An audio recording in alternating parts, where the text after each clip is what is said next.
헌법 부가조항입니다. 정확히 표현하면 헌법 부가조항으로 헌법 부가조항 제1조, 헌법 부가조항 제2조, 헌법 부가조항 제3조 그렇게 해서 헌법 만들자마자 그 이듬해 그 1789년에 부가조항이 12개가 쭈루룩 붙었고요. 그리고 나서 1803년 그러니까 헌법 만들고 14년째 되는 해에 부가조항이 1799년 헌법 만들고 나서 10년 11년 되는 해에 또 한 조항 붙였고요. 그다음에 1803년 헌법 만들고 나서 그러니까 이게 몇 년이야? 15년쯤 되는 해에 또 한 조항 붙였다고요. 그렇게 해서 여기까지가 대충 건국헌법이 완성된 거예요. 12개 조항을 헌법 만들어지고 나서 15년에 걸쳐 가지고 12개 조항을 차례로 더 붙였어요. 그중에 10개 조항은 바로 이듬해에 붙인 거예요. 그러니까 우리가 수정헌법 제1조 이거 좀 번역 잘못된 거고요. 헌법 부가조항입니다. 수정 부가조항. 그러니까 미국은 입헌주의가 정확히 성립을 하죠. 왜 그러냐면 그 기본 틀이 재헌헌법에 1788년 재헌헌법을 고스란히 사용하고 있고 특히 굉장히 중요했던 그 수정 부가조항인 앞에 12개의 조항이 재헌헌법 만들어지고 나자마자 5년 사이에 쭉 붙으니까 결국은 그 12개 조항까지를 해서 이건 거의 재헌헌법 수준이에요. 그리고 그거가 계속 유지되어 온 거라고요. 그런 의미에서 미국은 예외적인 나라죠. 이거 미국의 운명주의죠. 즉 미국이란 나라는 현대 문명의 핵심 가치에 의한 현대 문명의 핵심 가치를 위한 현대 문명의 핵심 가치의 나라 이렇게 되는 거죠. 이게 아메리칸 익셉셔널리즘입니다. 아메리칸 익셉셔널리즘 이걸 미국 운명주의, 미국 예외주의를 이런 관점에서 해석하는 게 아마 국내에서 처음일 겁니다. 지금 미국은 지금 트럼프 때 미국이 지금 벌어지고 있는 일이 뭐냐. 이 운명을 찾아가는 중이에요. 이 운명을 처음에 건국 때 그렇게 박았어도 현실이 그렇게 녹록하냐고요. 현실이 녹록하지 않잖아요.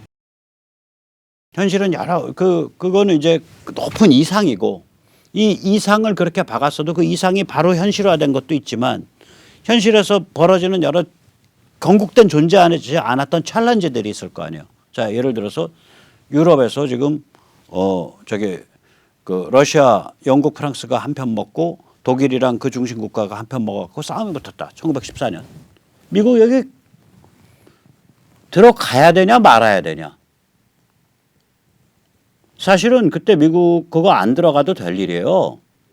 그 들어간 이유는 뭐냐면 지정학적인 그 국제 질서를 염두에 두고 간 거예요. 영국이 미국과 이익이 된다. 그래서 거기 들어가서 미국이 17년에 들어갔죠. 전쟁 나고 3년 후에 들어가서 2년 만에 평정해 버리죠. 그 18년에 전쟁이 끝나죠.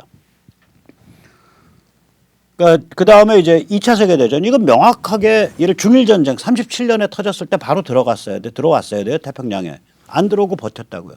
1939년에 히틀러가 영국이랑 전쟁 붙었을 때 바로 미국 들어갔어야 돼요. 안 들어가고 버텼어요. 중일전쟁 기준 4년을 미적거렸고요. 유럽에 있어서의 제2차 대전 발생 기준 2년을 미적거리다가 1941년 12월에 연말에 일제가 진주만을 공습하면서 그때 유럽과 태평양에 양쪽 다 빵 하고 들어와서 양쪽을 4년 만에 평정을 해버리죠.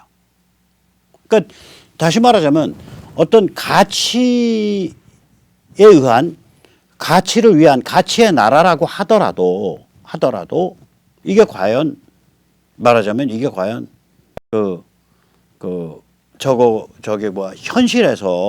현실에서 어떻게 나타나는 현실에서 다시 발생하는 여러 가지 도전과 문제를 이상적으로 해결한다는 뜻은 아니라고요.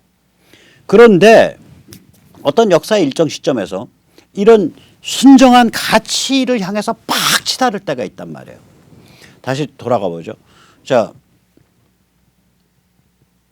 링컨은 현실과 이상을 절묘하게 결합한 사람이에요. 이 사람 남북전쟁할 때 흑인을 해방시키려고 전쟁을 벌입니다라고 주장한 사람 아닙니다. 이 사람은 남북전쟁할 때 이유가 뭐냐? 서부에 새로 개척되는 주는 자영 농민을 중심으로 한 자유주가 돼야 돼. 거기는 노예 농장주들이 들어오면 안 돼. 노예가 있으면 안 돼. 그게 건국의 아버지들의 근본 정신이야. 노예제도는 가급적이면은 축소해서 운영한다라는 게 현 상태에서 축소시켜 놓는다라는 게 근본 정신이야. 그래서 그렇게 하려고 그러는데 니들은 우리가 그렇게 연방이 그렇게 가니까 그걸 빌미로 삼아서 연방에서 탈퇴. 연방이 장난이냐 이놈들아. 그러고 나서 남침을 한 거예요. 즉 연방 탈퇴에 대한 징계라고요. 남북전쟁은. 노예제도에 대해서 그것도 너희들 주도 아니고 서부에서 새로 개척되는 주에 관한 노예제도에 대해서 노예제도를 없애는 것에 대해서 서부에서 새로 개척되는 주, 변경주, 테리토리에 대해서 그걸 스테이트라고 한 거라고 테리토리라고 합니다. 스테이트가 되려면 스테이트가 되려면 일정 과정을 거쳐야 돼요. 맨 마지막에 스테이트가 된 데가 아마 하와이일 겁니다. 하와이가 1950년대에 스테이트가 되거든요. 그전에는 샌프란시스코, 캘리포니아에서 컨트롤 받는 테리토리였어요. 하와이가. 어쨌거나 그래서 이제 그런 서부에 새로 만들어지는 그 변경주의 노예제도를 둘 수 없다라는 것에 대해서 불만을 품고 그거를 빌미 삼아서 연방을 탈퇴해. 연방이 장난이냐 그러고 밟아버린 거예요. 링컨이. 그 현실과 그리고 나서 전쟁 와중에 제일 처음에 한 게 적성지역 노예해방령이에요. 그러니까 이 남군 지역. 그 다음에 두 번째 한 게 그 다음에서야 비로소 헌법 수정을 해서 그 1864년인가 헌법 수정해서 미국 전역에서 노예를 없애죠. 또 링컨은 인디안들은요, 링컨 이전에는 인디안들을 저렇게 지금 우리가 말하는 레저베이션, 인디안 보호구역으로 몰아넣게 된 게 링컨이 물꼬를 터서 그래요. 그 전에 인디안 땅을 백인들이 막 밀고 들어가서 점령 안 했어요. 또 마찰도 없어요. 돈 거래하고 뭐 술 거래하고 총 거래해서 이렇게 야금야금 먹어 들어간 거예요. 그걸로. 그런데 링컨 때 무슨 짓을 했냐? 대륙 관통 철도를 완성해 버렸다고요. 링컨 때 그 제대로 놓기 시작했으니까. 그러니까 철도가 되니까 농민들이 다 퍼져 들어갈 거 아니에요. 농민들이 다 퍼져 들어가니까 극심한 이제 마찰이 붙죠. 그러면 마찰이 붙으면 아니 인디안들이 좀 제대로 세련됐고 이러면 딱 위세를 딱 보여주면서 좀 딜을 치고 이래야 되는데 인디안들 입장에서는 이 사람들이 소박한 원시인들이니까 왜 내 땅에 들어와서 왜 철마가 날리며 그 철마에서 왜 백인 것들이 내려 오케이 하고 가서 활로 쏴 죽이고 머리 가죽 벗기고 그럼 또 이쪽에서도 폭력 쓰고 폭력과 폭력이 왔다 갔다 하고 그다음에 기병대 들어와서 밀어버려 가지고 쫓겨나가고 죽어나가고 그 물꼬를 링컨이 튼 거예요. 그게. 즉 다시 말하자면 이 이상과 현실이라는 건 아주 교묘하게 아주 사악할 정도로 교묘하게 섞여 있는 거예요. 세상 일이. 그래서 이게 이상을 향해서 세상 일이 이렇게 그 우회를 한다고요. 미엔더링을 한다고요. 꼬불꼬불 흐른다고요.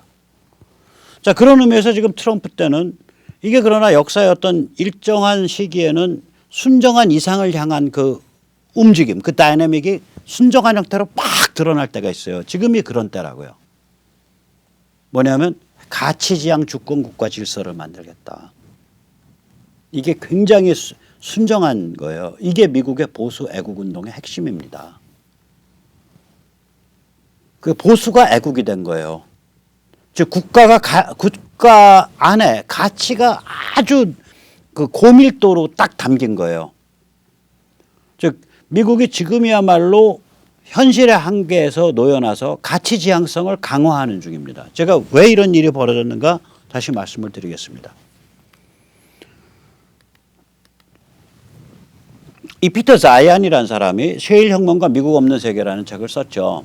이 사람이 미국이 세계 최대 산유국이 됐다라는 걸 잘 설명한 것. 미국이 그래서 에너지 독립성을 성취했다라는 걸 잘 설명한 거는 이 책만한 책이 없습니다. 그러나 이 책은 심각한 오류를 담고 있습니다. 미국이 세계 최대의 산유국이 되고 에너지 생산국이 되고 따라서 에너지 독립성을 달성했기 때문에 미국이 고립주의로 갈 거다라고 피터 자야는 얘기했는데 고립주의로 갈 것이다가 이 흰색 부분이 착각입니다. 미국은 고립주의로 가는 게 아니라요.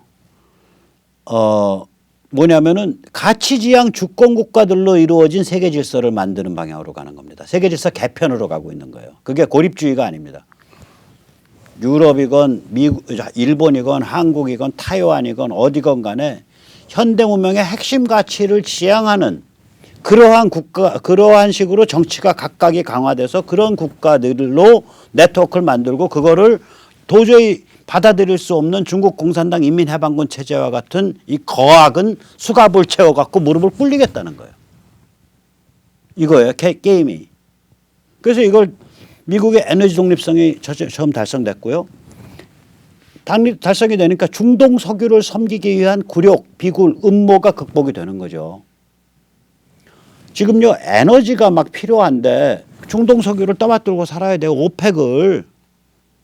그러면 거기에 뭐 중동의 내정도 간섭해야 되고 거기에 정치 공작도 해야 되고 암살도 해야 되고 군대도 파병해야 되고 별일이 다 있다고요. 그거 안 하면 석유가 안 오는데 어떡할 거냐고. 즉 중동 석유를 섬기는 한 미국은 위대한 나라입니다. 애국심을 합시다 하고 하는 거는 한 측면에서 보면 이건 위선과 거짓말이 돼요. 결국 오일머니를 위한 석유를 위한 거짓말이 될 수가 있어요. 이게 미국이 위대한 나라에서 그 까부는 피엘로 가만뒀냐 이거예요. 미국이 위대한 나라에서 오바마는 켈리 내세워가지고 그 살인자 솔레이마니한테 2억 달러, 3억 달러, 현찰 100달러로 비닐으로 둘러서 사설 비행기 써가지고 파레트에 담아갖고 보내고 저기 이란의 이란 자산 그 수백억 달러, 수십억 달러 동결돼 있던 거 다 풀어주고 수백억 달러. 이게 미국이 위대한 나라에서 그런 일 벌어지냐 이거요. 가서 정치 공작하고 암살하고 군사 공작하고 후세인이 대량 살상 무기 있다라고 거짓말 해가지고 이라크 침공하고 이게 미국이 위대한 나라에서 그러니까 결국은 야 이거 결국 다 오일 게임이야. 오일머니야. 그러면 애국이다. 뭐 위대한 나라다. 이렇게 얘기하는 건 결국은 오일 게임, 오일머니를 위한 오일 카르텔을 위한 거짓말 아니냐 이렇게 되는 거예요. 그 공격이 빡 들어오는 거예요. 이게 그 자괴감이 있는 거예요. 저거 사기야. 알만한 사람은 다 아는 거예요. 저거 위선이야. 즉 부시 왕조가 이 오일 카르텔 대표하는 자죠. 아들 부시가 그림 그려가지고 봉화 마을에 노무현 저거 하는데 처자 빠져서 앉아 있었던 거 다 그래서 그런 거예요. 그놈들이에요. 즉 오일 카르텔과 앙심 해체의 철학을 가진 세력이 공존을 하는데 상호 침투해요. 서로 짝짝꿍이 잘 맞아요. 이 짝짝꿍 체제를 트럼프가 워싱턴 스왑프, 워싱턴 늪 혹은 딥스테이트, 그림자 정부 혹은 엘리티스트 글로벌리즘이라고 부른 거예요. 엘리트 글로벌리스트. 이게 다 같은 얘기가 됩니다. 왜냐하면 둘이 결합해서 다 해먹는데. 앙심 해체 세력하고 오일 카르텔 세력이. 둘이 공생구조예요. 마치 우리나라 분단수구 기득권, 즉 지금 야권, 구여권, 조중동하고 종북 친북 세력이 서로 짜고서 다 해먹죠. 왜냐하면 둘 다 안보는 미국, 경제는 중국. 그래서 둘 다 정신 혼을 분단구조 유지 속에 둘 다 혼을 중국에 팔아먹었으니까 똑같으니까. 굉장히 유사한 거예요. 이게 구조가. 그런데 참고로 야 식량도 안보 아니야? 식량도 안보죠. 근데 식량에는 한 가지 문제가 있습니다. 석유는요. 안 뽑아내고 땅속에 얼마든지 박아놓을 수가 있어요. 또 안 뽑아내면요. 석유값이 올라서 오히려 순이익은 늘 수도 있어요. 산유국 입장에선. 이게 독점 상품이니까. 가축을 안 잡아요. 오래 잡아야 될 가축을. 돼지가 지금 우리로 치면 우리 돼지 보통 한 100근에서 150근 사이에서 잡을 텐데 돼지가 130근, 140근이 넘어갔는데 안 잡고 있어요. 그럼 돼지는 늙어가고 고기는 맛이 없어지고 처먹긴 엄청 처먹는데 증체는 안 돼. 체중은 안 불어. 잡아야 돼요. 손해예요. 소도 마찬가지죠. 소 보통 400 종자에 따라 다른데 마블링 많이 올리려 그러면 500kg에서 잡고요. 한우. 안 올리려 그러면 400에서 잡는 게 사료값 대비 고기 증체하는 거라 보면 400에서 450kg에서 잡는 게 생우. 제일 좋다고요. 그거 이상 먹일 때는 고기는 그거만큼 살은 안 쪄 올라가는데 거기에 이제 잘 기르면 마블링 즉 그 꽃등심이 나와서 고기값이 좋아져서 되는 거예요. 그러나 그것도 어느 한계지. 그거 넘어버리면은 잡아야 돼요. 저것도 콩, 뭐 쌀도 마찬가지죠. 밀, 옥수수. 올해 안 팔어? 아, 내년에 농사져 내년 더 쏟아져 나오는데 어디다 다 보관하려고? 즉 농업은요. 개발을 연기하는 거, 생산을 연기하는 게 불가능합니다. 석유는 달라요. 안 뽑고서 땅속에 박아놓고 있으면 그냥 생산량 줄이면 석유값이 올라서 잘만 조정하면 오히려 생산량은 줄였는데 순이익은 증대한다니까요. 이게 독점에서 그런 현상이 있잖아요. 경제학에서 보면. 그래서 이거를 이 중동 석유를 떠받들고 산다는 게 보통 일이 아니에요. 이게 50년을 떠받들고 살았어요, 미국이. 이런 거 떠받들고 살면요. 뭐 가치지향, 뭐 순정한 가치지향성 이거 웃기는 소리 되는 거예요. 이거 없으면 망하는데. 이거 하려면 아까도 말씀드렸듯이 가서 정치 공작도 해야 되고 암살도 해야 되고 군대도 가끔 들어가야 되고 지저분한 일도 해야 되고 뭐 그런 거 하려 그러면 뭐 조직도 좀 마탱이가 가는 거고 뭐 이런 일이 같이 벌어지는 거예요, 이게. 그러니까 지금 이 피터 자이언이 말한 미국의 에너지 독립성, 미국의 에너지 생산량이 극적으로 강화되면은 이게 무슨 얘기가 되냐면 미국의 고립주의로 가는 게 아니라요. 미국의 원래 건국 때부터 내장되어 있었던 가치 지향성이 팍 치고 나간다고요. 그 가치 뭐냐? 현대문명의 핵심 가치다 이거예요. 그 가치 뭐냐? 보수다 이거예요. 그러니까 미국의 애국주의는 미국의 보수가 되는 거고 보수가 애국이 되는 거예요. 그거 똑같은 현상이 이제 한국서도 벌어집니다. 보수가 애국이에요. 그러면 미국의 예의주의를 엄청 강화하는 거죠. 왜냐하면 이 미국이란 나라는 건국 때부터 원래 문명의 핵심 가치, 원래 보수 가치를 구현하려고 만든 나라다 이렇게 되니까. 그래서 이번 대선이 참 이게 의미가 깊은 거예요. 그리고 또 이번 대선에 만에 하나 트럼프가 지더라도 여기서 끝나는 게임이 아닙니다. 이 물꼬가 트였기 때문에 싸움은 계속되는 거예요. 또 이번 대선에 트럼프가 이기면 고지를 점령한 상태에서 이제 무찔러 총하고 이제 밀고 내려가는 거예요. 10년이고 5년이고. 그래서 미국에서 저 망할 놈의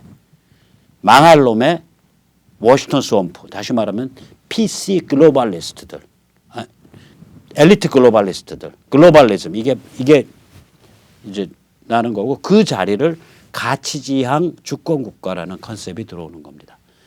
자, 이런 거대한 문명사적 변화 속에서 우리도 당연히 변화가 일어나죠. 그걸 준비하기 위해서 우리가 특히 조중동 국민의힘 이 넋 빠진 자들을 이 분단 수구 기득권 세력을 어떻게 요리할 거냐. 지금 우리가 당장 뭐 정당 만들 수 없으니까 일단 유권자들이 지역별로 묶여야 됩니다. 그래서 시민운동 이렇게 해야 됩니다. 지역별로. 그래서 국민주권 자유시민연대 지역 자원봉사활동가 신청 많이 해 주십시오. 010-6368-9901입니다. 네, 그럼 오늘 여기까지 모시겠습니다. 감사합니다.